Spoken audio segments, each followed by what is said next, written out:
speaker. I'd like to introduce our speaker for tonight. She's come from us from a very far distance. She's here from Texas. Please let's welcome Ashley.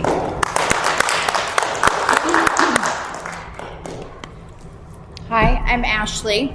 I am an active member of Al-Anon and unbelievably grateful for this program. I have to say, when I first came into the rooms and everyone always said, I'm, Susie Q, grateful Al-Anon. I'm like, oh, God. I'm in the wrong place for sure. I didn't feel grateful for anything in my life in that moment. And, keep coming back. You'll eventually love us like we love you. I thought, oh, gosh, this touchy, feely, mushy, like, this is not my thing. I don't like this. I don't want to be here. But I said I would come to this thing. Okay. And it's funny now I use these slogans that I thought were just these ridiculous bumper sticker nonsense. And I use them quite frequently. I use them with my sponsees, and I use them to remind myself of these things. And it's funny, it didn't take long before those things had meaning, and they became very real to me. And I stopped being so stubborn and sort of gave in.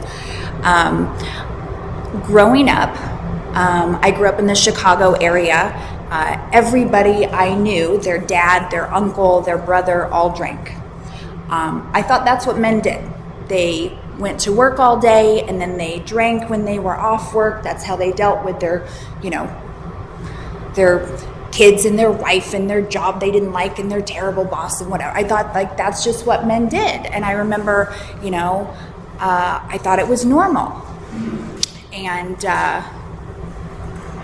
my uncle was an alcoholic, and my grandfather, my grandparents raised me a good portion of my childhood, and he had always drank, and they always had these silly stories of what they would do and how crazy they were, and it was entertaining, and I didn't know it was a problem. And the only thing I ever knew about AA was, there were some jokes on some sitcoms. And I remember my uncle had, kind of this jokey thing he'd say about how, I'm not an alcoholic. Alcoholics go to meetings. And that was like a running joke. But I didn't know that this was like a thing, that alcoholism was a disease and this was a serious problem. I didn't get it. I certainly had never heard of Al-Anon. Dear Lord, what that could have done for my grandmother and for my aunt. And maybe they knew these things existed, maybe they didn't, but I had no idea.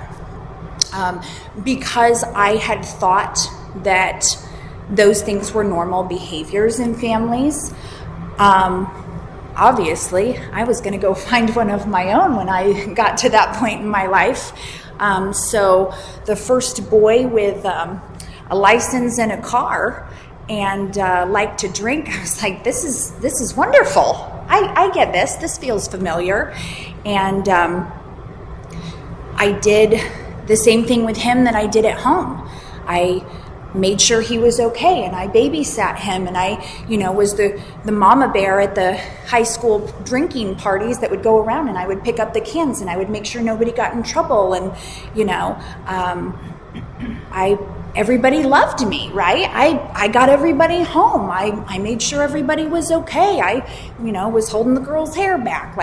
I thought I was being helpful. I didn't think for a minute that anything was wrong with any of this. I thought this was all normal. And when that relationship ended, I found another one. And this time, he not only was an alcoholic, but there were outside issues involved as well. And so I got lots of opportunities to take care of him all the time and keep him out of trouble all the time. And every time I thought, this is the love of my life, right? I could take care of someone forever. And that really became my identity. Florence Nightingale syndrome. I thought that was an adorable little phrase. I didn't know that it was a problem. I didn't know that me taking care of these guys was hurting them and preventing them from suffering the consequences that probably would have gotten them to a meeting. But I was young, and I thought I was doing the right thing. And it's hard when you're praised for something, and that was such an identification to me, and that's how I felt needed and loved, is taking care of these people. So then I started realizing, like, what could give me unconditional love that I could take care of. So I decided I should have a baby with an alcoholic. And that's always interesting. Active alcoholism does not coincide with being a good parent. And so I was all alone with a baby at a very young age, had no idea what I was doing. And it was not just unconditional love and taking care of someone. It was a lot of work that I was not an adult and I was not prepared to do. And that sweet girl has suffered and is now living a life that hopefully at some point she finds these rooms, and she has not yet. And there's a lot of guilt there because, you know, this is a family disease. And I've heard arguments back and forth, but I very much think it's genetic. She had it coming from both sides, and I don't know how much of a chance she had to not end up in these rooms at some point. Not learning my lesson, of course, I continued to date alcoholics forever, up to now. And, you know, I got with someone that had been sober a long time, and he had a lot of years in AA but was no longer going to meetings, and our relationship was insane, but he was sober. And he said, we can't go on like this, and I need to go back to AA. And still not understanding any of this. I hadn't been to a meeting yet. I'm like, but you don't drink. And he said, it's not about that. I'm like, it's AA. Of course it's about that. You know, he said, you know, the craziness in our relationship, a lot of that is because I have untreated alcoholism. I'd never heard that term before. That sounded ridiculous to me. I thought alcoholism was when you can't stop drinking, and when you stop drinking, you're not an alcoholic anymore. And so he said, and I want you to go to Al-Anon. Like, I don't have a problem. You have the problem. What do I need to go anywhere for? And he said, I really think it will help you. It's for, you know, spouses and family of alcoholics.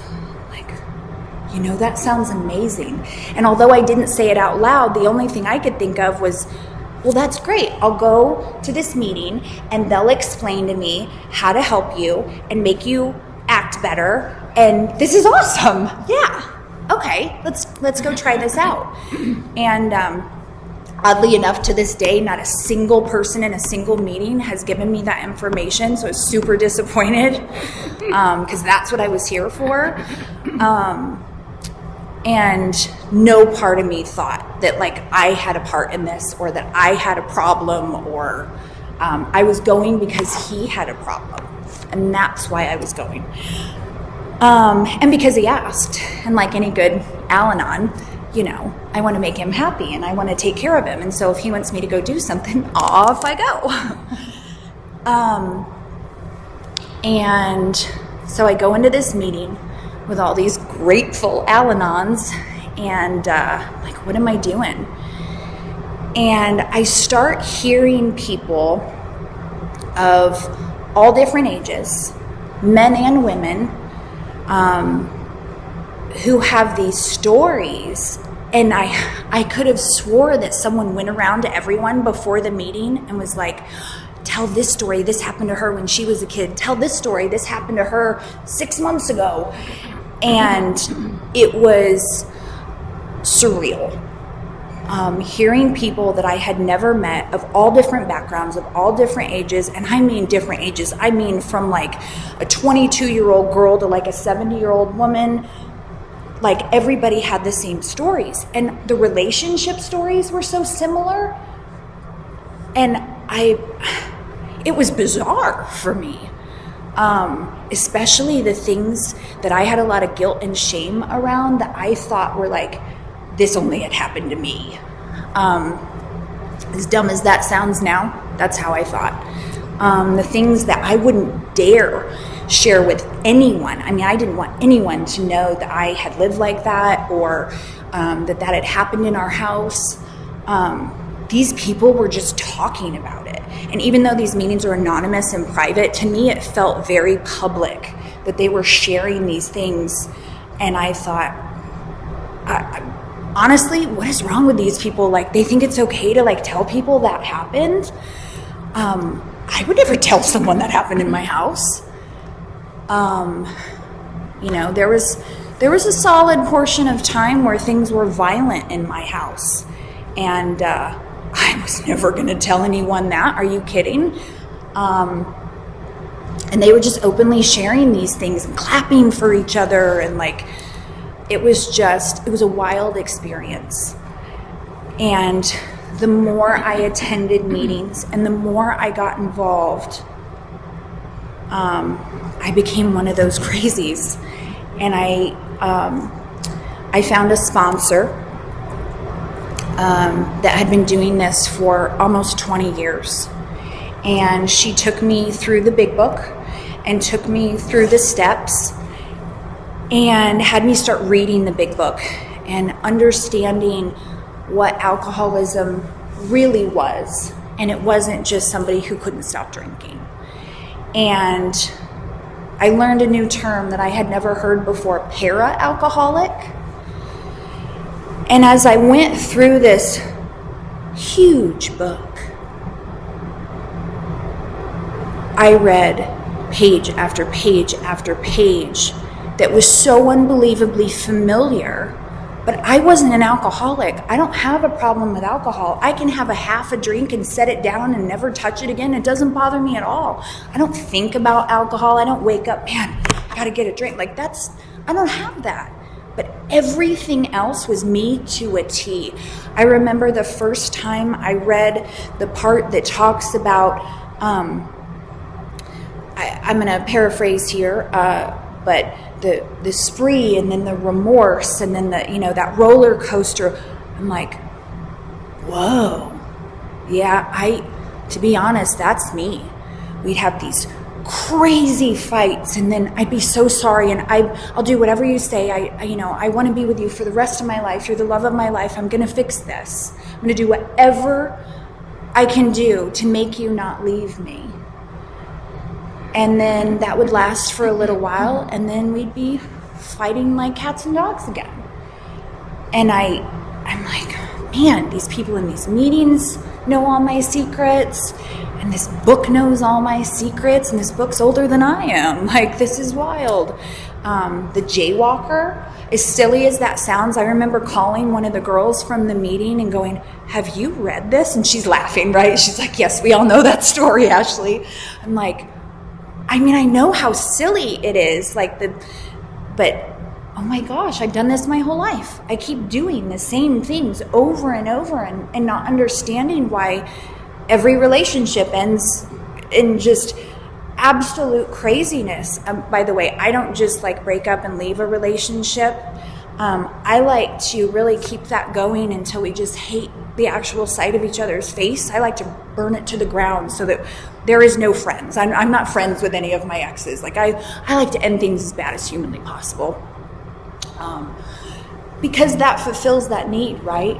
They've abandoned me, and I'm alone now, and how horrible it is. And then I get to wallow in self-pity a little bit, because, I mean, there's still a part of me that loves that, right? Like, can you believe they left me? I took care of them. I cleaned up after them. I did all this stuff, and they left me. And like,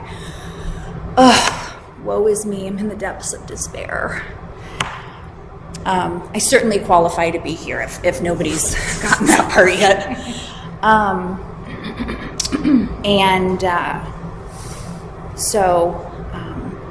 My sponsor is very clear that when I share my story, that I am very clear at the beginning that I am not only unbelievably grateful for Al-Anon, but I am an active member. I have a home group. I go to several meetings a week, and I share in those meetings. And I make sure girls have my number. And I have sponsees. And when I can't meet with my sponsor on a regular basis, I go to her sponsor. And when she's unavailable, I go to her sponsor's sponsor. And I make sure that I am doing the work consistently. I take those 2:30 in the morning phone calls from that girl that, her husband didn't come home. And when he did, he was drunk out of his mind. And, and I told her the other day, I've been through all the steps. And I've done workbooks. And I've, read the different Al-Anon books. And I'm on a committee for a conference. And super, super involved. And oddly enough, that is not enough for me. And I called her the other day and said, you need to give me homework. I'm at that point. I'm feeling kind of antsy, and I don't want to go through the steps one more time. What else do you got? So we're going through the traditions now. We're doing the traditions as it relates to relationships. But, lifelong disease, I can feel it now. I can actually feel when things are starting to feel unsettled, when things are starting to get a little not serene in my life, and I need something to consistently do. I need some sort of study. I need those check-ins with my sponsor of like, here's my homework, I was definitely that kid growing up that people pleaser. I got perfect grades. I was on the cheerleading team, and I was in not just the regular choir, the special choir that performed and blah, blah, blah. I was on dance team, and I was in gymnastics, and I took vocal lessons, and you name it, I had to be the best at it. And that hasn't changed. I'm pretty sure that's permanent for life. Give me some homework. And it is not just, I don't just write my step work. I mean, it's beautiful handwriting. I want her to be very impressed. It's in a binder. It's all very nice. Some of that stuff is just who we are. But the part of me that is so unbelievably grateful for this is I can see when those things get out of hand now. I can see when my need to make everyone happy has become draining, where I become resentful because I am going above and beyond. Granted, nobody asked me to do that, but in my mind, I have to or they'll leave. I can see now when that resentment starts to build of, I'm doing all this stuff for you and you don't appreciate it. The house is super clean and amazing, and you didn't come in and go, man, it looks amazing in here and the kids are happy and this is wonderful and I'm so grateful for you. Now, granted, he worked like a 10-hour day, but that's neither here nor there. The house is super clean and I need to know that you see it and you love it and I'm amazing. And, it's funny. I remember when he said once, I know that I have a really big ego. I have that alcoholic ego, but you have ego too. And I thought, me? I'm Al-Anon. I don't have an ego. And he said, there's this line, and on one end is the alcoholic ego that's like, I'm amazing. I am the smartest person in the room, right?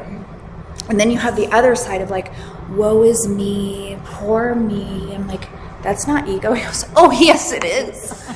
It's like, you're thinking of yourself. Whether it's good or bad, you're just thinking of yourself. I go, well, that's rude. But how do you unhear that? I'm like, oh gosh, I guess I do. I'm not as humble as I thought. It's this fake humility of like this servant heart, and the intention was there, right? The motives were good. I'm a believer, and I was taught very much to have a servant heart and help others.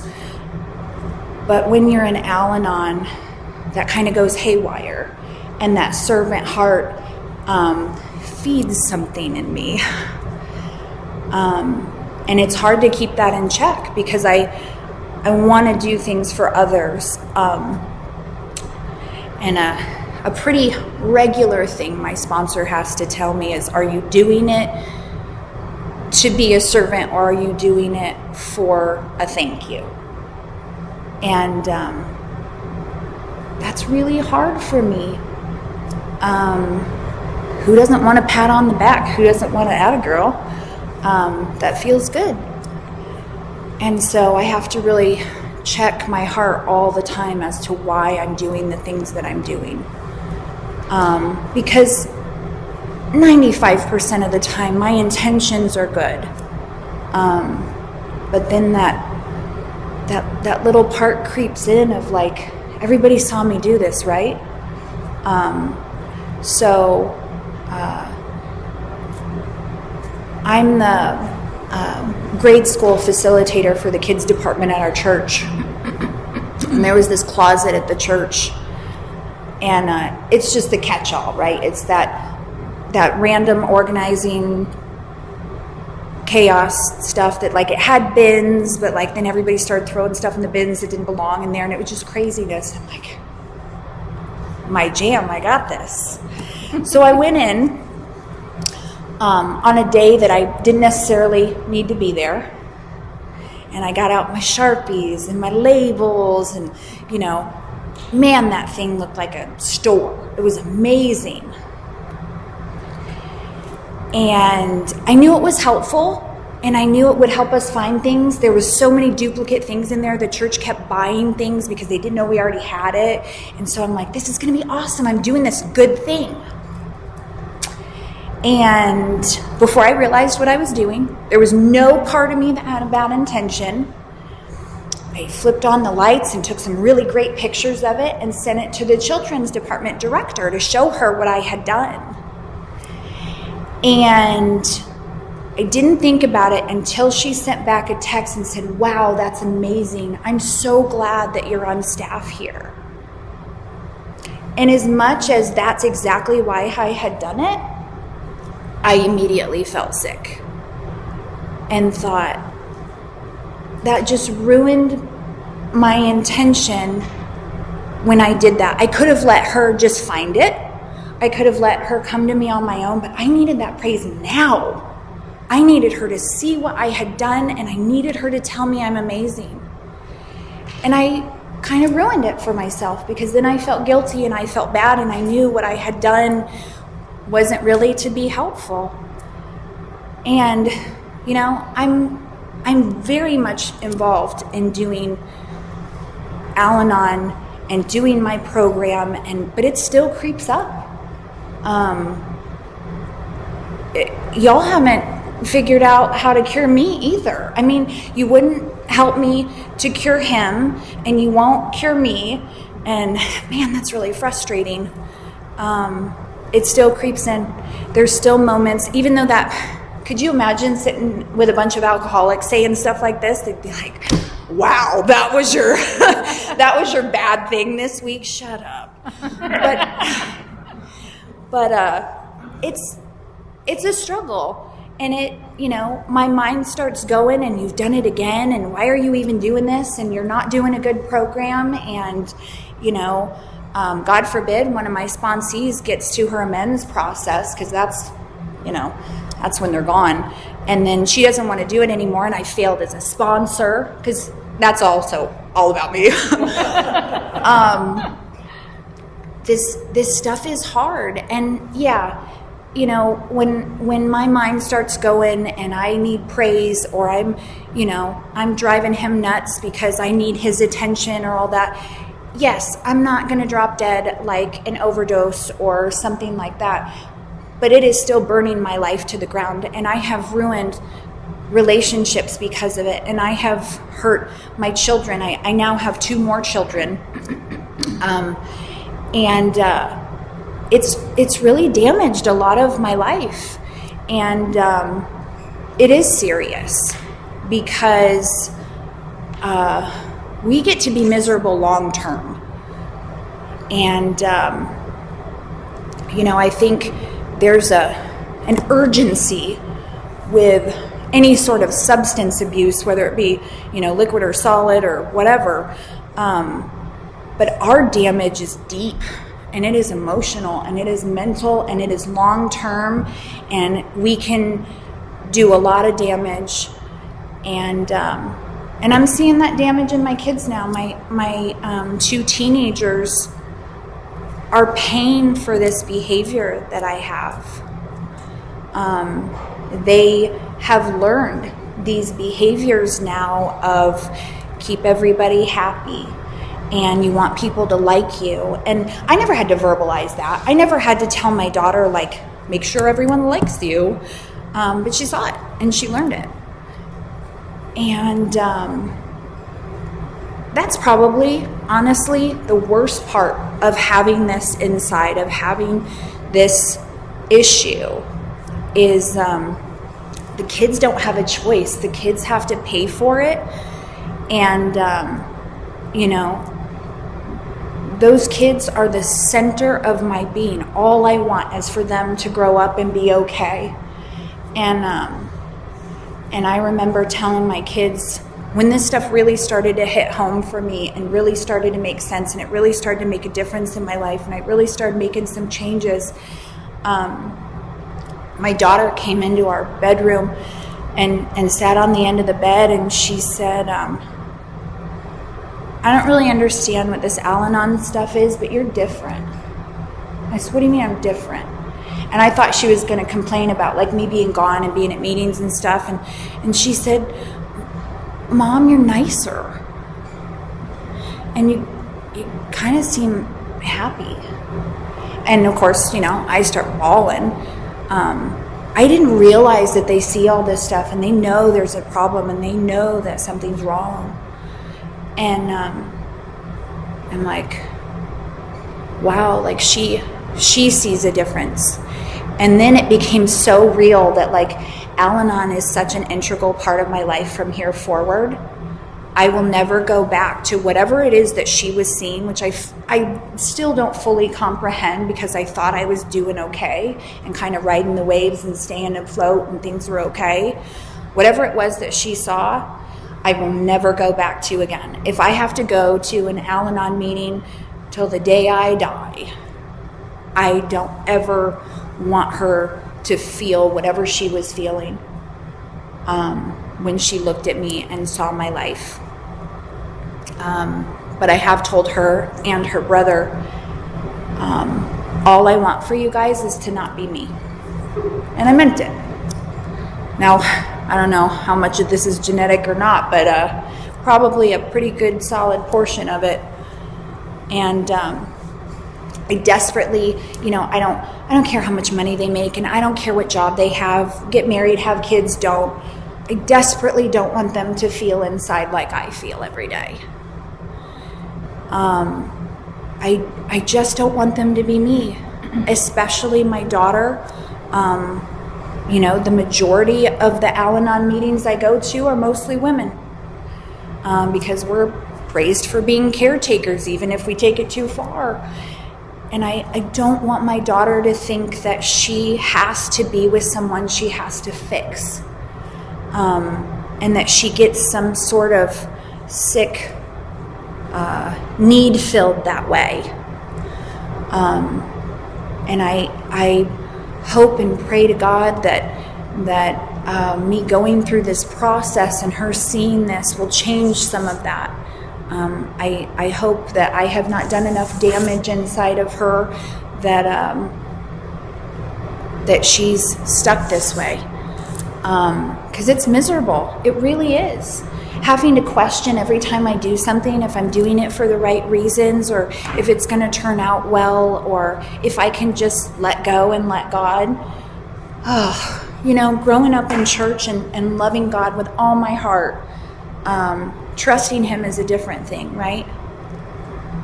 And as much as I've tried to instill that in my children, it wasn't but a month ago my sponsor said, "Do you trust God or not?"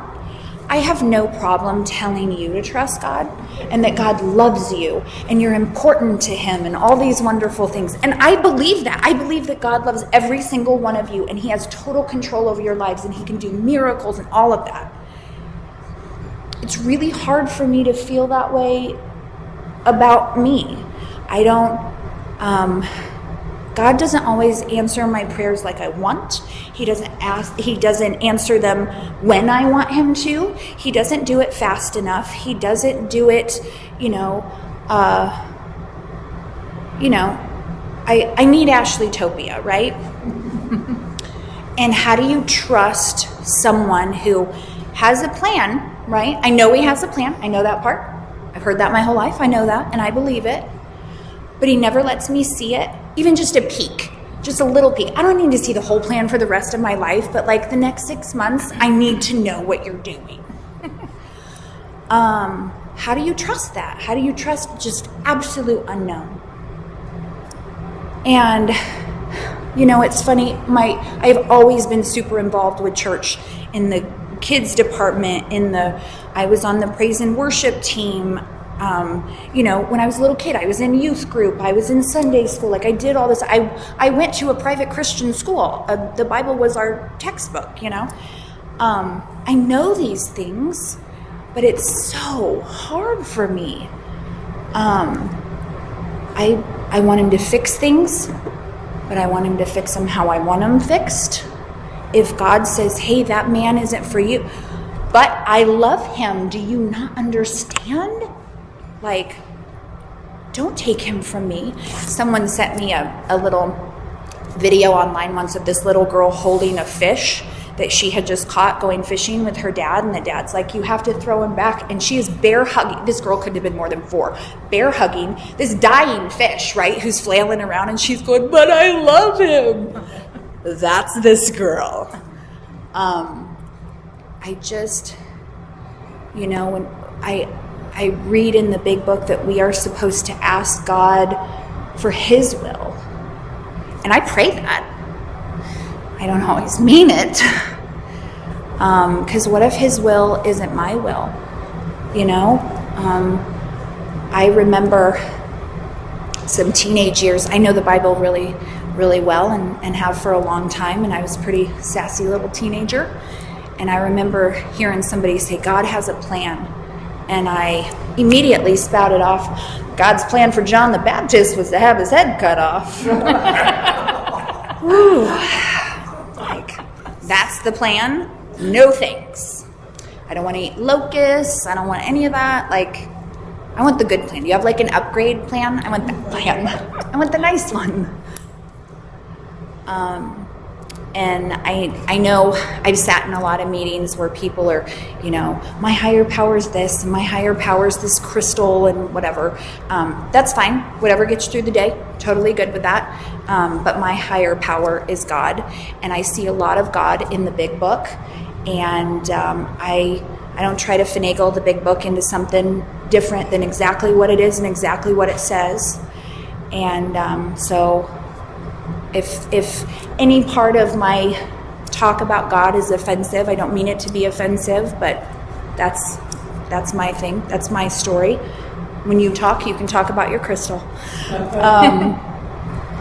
But I will say, even my relationship with God is very different from coming to Al-Anon, which I never expected. I never thought that would have anything to do with any of this.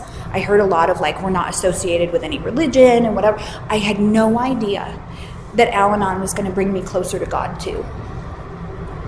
That was a really awesome bonus for me. Because like I said, I grew up with a religious background and went to church my whole life, and it's always been very important to me. But there was a lot of like memorizing the Bible.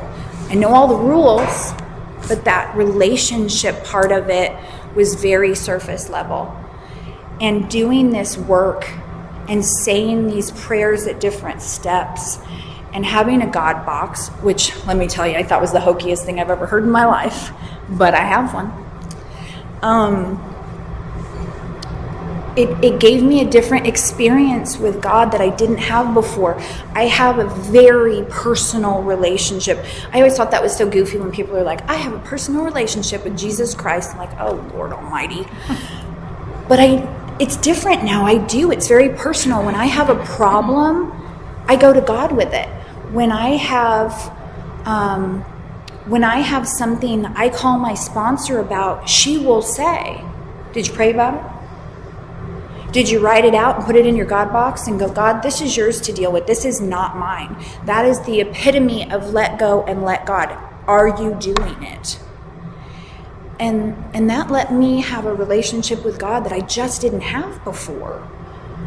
And that's a really amazing side effect, if you will, in these rooms.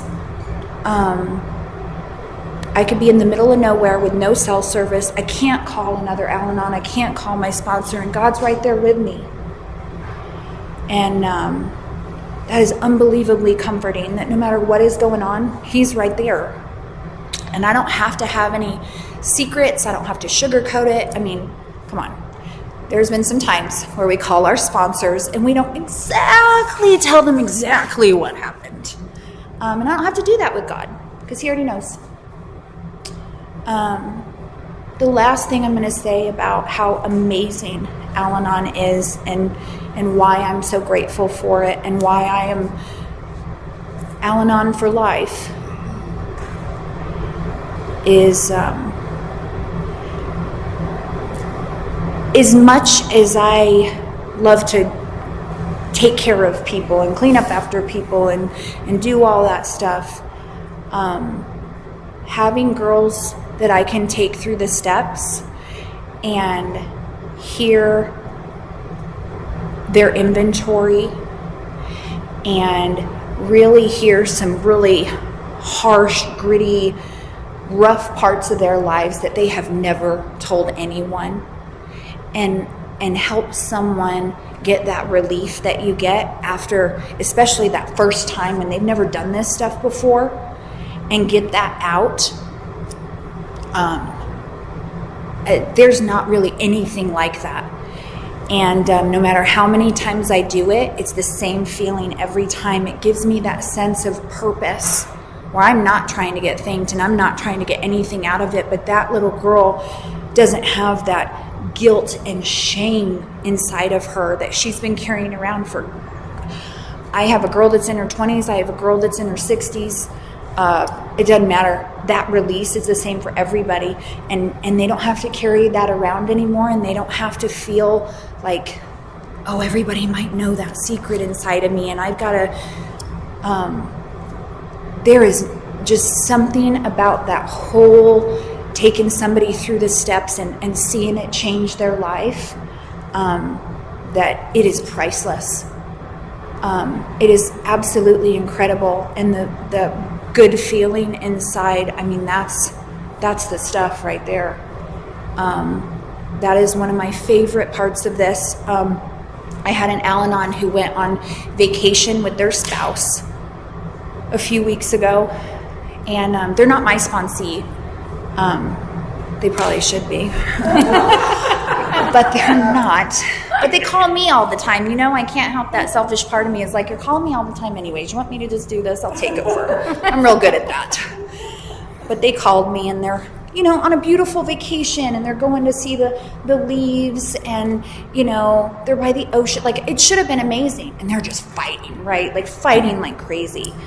And they're like, what do I do? And so, where are you in your steps? 3. Let's just chug along to 4. Well, I'm not done with 3. Cool. We're going to do an inventory. So I want you to sit and write down everything you're ticked at your spouse about. And they're like, well, we've been together a long time. Like, I know it's probably going to take you minutes, so go down to that beautiful beach, take a journal, and write down everything you're upset about, and then call me back. Seriously? Yep. Well, no, I have more to tell you. I know you do, but just go do this and come back. Okay. So they call me 2.5 hours later. I'm like, oh my gosh. And we go through it.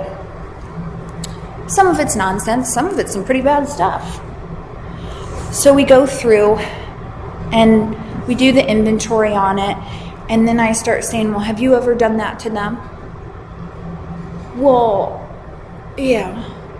Well, this other thing, like, do you ever talk to them like that? Well, not as often as they do. I'm like, but you do, right? And so we start going through this, and it didn't take 6-7 lines down before they're like, well, I guess we're pretty similar. Yeah, that happens. Well, I didn't really realize that I had a part in this. I know. I think I'm okay now. I figured, okay. And so we didn't talk for a little bit, a couple weeks, and they were at a meeting at my home group. And their share was about that moment and how life-changing that was, and how it changed how they saw their spouse and how they felt about their spouse. And I didn't know this when they had called me, but they were thinking about leaving. And they didn't share that part. I was just doing what I had been taught to do, what somebody had done with me. And they said, and not only was the rest of that vacation amazing, no matter how my spouse behaved or what they said, but this person, they don't probably realize it, but they were a guardian angel to me that day, and they saved my marriage. And for somebody that, going over the past 40 years has solidly screwed some things up really bad, for someone to talk like that about me is wild. I am not good at relationships. I'm not good at marriages. And for someone to talk like that and say that I saved their marriage is, one, wild and crazy and bizarre and all God, because I'm the last person on earth. You can call any of my exes and they'd be like, no way. She's a nightmare. But that's what Al-Anon does. It changes people's lives. And I walked into that room the first time, that first meeting, thinking, this is so stupid. And I don't know how people live without this now. I really don't. I say this all the time, and I mean it. I mean it. They should teach this in high schools. I don't know anybody that doesn't need a 12-step program. I don't care if you're addicted to anything yet or not, you will be. For sure. We're all crazy messes. But my God is a big God, and he's a show-off. And this is how he does this. And if you look at anybody who solidly works a 12-step program and who is in any kind of recovery, Al-Anon or otherwise, God takes these people that are absolute destructive, broken messes and does crazy things in their lives. And I love that. And I will be eternally grateful for the absolute rest of my life. That rebellious spirit I have when he said, you need to go to Al-Anon. And I'm like, you need to mind your business. I'm so grateful. I'm so grateful that there was that people-pleasing part of me that was like, I'll go. Because it has done things that I could have not imagined. And, the things that I have seen it do, that God has used me to help other people, there's so much that I don't even know. That person is going to go help somebody else, and that person is going to go help somebody else, which was the original intention of the 12-step program in the first place. But I'm seeing it for real in real time, that it is doing things in people's lives. And I'm just, to say I'm a grateful Al-Anon doesn't really articulate how I feel about it. This is the church I was always looking for. This is the the God-centered community that I was looking for, that I never could quite pin down and I never could quite find. And I will say there's no judgment in these rooms, which I never experienced in a church. There is no shame and guilt in these rooms. I can share honestly when I'm acting absolutely insane, and there is no judgment. There is no, there is no wagging the finger and looking down the nose, and there is none of that here. And there is nothing else like it. There just isn't. And I am super grateful that you guys put up with me for this hour and listened to me and listened to my nonsense, and hopefully God did his thing and let you hear something good out of it that he wanted you to hear. And so with that, I just want to tell you I am super grateful for you guys being a part of this and asking me to come speak. Thank you so much. And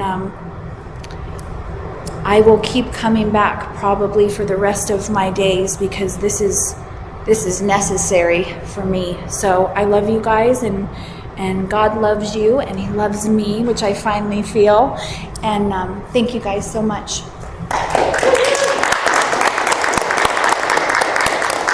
Thank you so much. Thank you.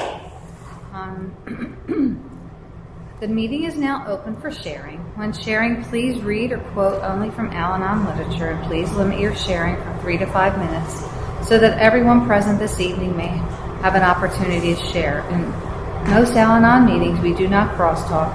Crosstalk is interrupting, giving advice, lecturing, rescuing, and replying directly to anything someone else says. Crosstalk also includes nonverbal actions such as touching, hugging, or giving comfort to someone who is expressing anger or crying. This should wait until after the person has shared. We do this for 2 reasons. First, when we were growing up, no one listened to us. They told us our feelings were wrong. And second, as adults, we are accustomed to taking care of other people and not taking responsibility for our own lives.